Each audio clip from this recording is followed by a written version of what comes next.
Hi everyone. Mary Nyambura Maina from Karatina, Nyeri County, is married with 3 children and sells groceries at the Karatina open air market. She says that she saves 100 shillings per day with her jiko.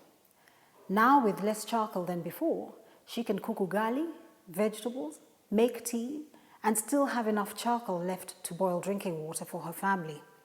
Mary is pleased with the idea of using less fuel when cooking because she can save her money and use it elsewhere in her home. She says she'd recommend clean cooking to anyone.